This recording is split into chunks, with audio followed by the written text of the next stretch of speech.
জয় শ্রীকৃষ্ণ। আসো সংস্কৃত পড়ি। এখানে আমি বাংলা মিডিয়ামের ছাত্রদের জন্য ক্লাস 7 এখানে ওদের সংস্কৃত বই সংস্কৃত স্বরূপ থেকে পাঠ করছি। পাঠ ত্রয়োদশ পাঠ পিপাসতঃ বায়সঃ কথাঃ।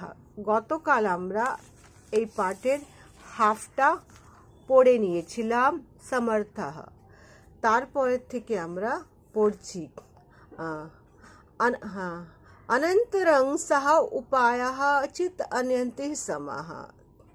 তারপরে সে উপায় করতে করতে তার চিত্তে মানে তার মনে একটা উপায়, তারপরে সে ভাবতে ভাবতে তার মনে একটা উপায় আসলো। উপায় চিন্তয়ন্তি সমাহ। সহসা সহ কলসঃ নিকপঃ উপলব্ধখণ্ডঃ পশ্যতি সমাহ। হঠাৎ করে সে দেখছে কলসের কাছে কিছু ছোট ছোট স্টোনস গুলো খণ্ডঃ পশ্যতি সে দেখতে পাচ্ছে পড়েছিল। अतः सा चतुरः काकः मुखेन एकांकः शिलाखण्डं आनयति समाह।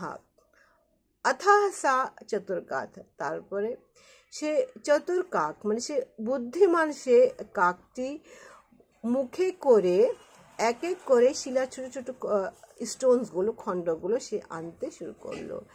কলস মধ্যে স্থাপিতঃ সমাহ। তারপরে সেটাকেও কলসের ভিতরে দিতে আরম্ভ করলো। क्रमेण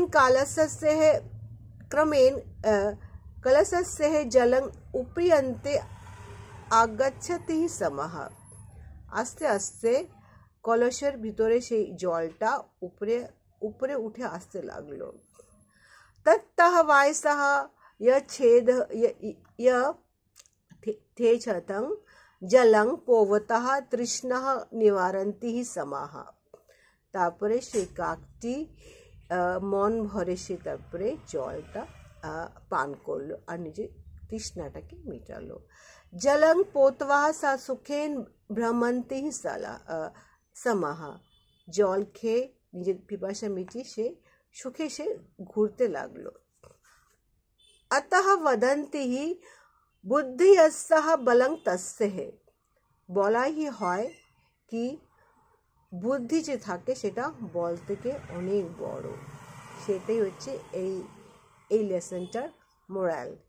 তো তোমরা বুঝতেই পারলে, তোমরা এই পুরো পার্টটা করে নিতে পড়তেই পারলে, এই অর্থটা মিনিংটাও বুঝতে পারলে নেক্সট ক্লাসে আমি অনুশীলনীটা করাবো। ততক্ষণে তোমরা প্র্যাকটিস করো। কোনো অসুবিধা হলে আমাকে কমেন্ট বক্সে জানিও, আমি তোমাদের শর্ট আউট করবো। অতএব তোমরা এটাকে পড়ে তোমরা প্র্যাকটিস করো। জয় শ্রীকৃষ্ণ।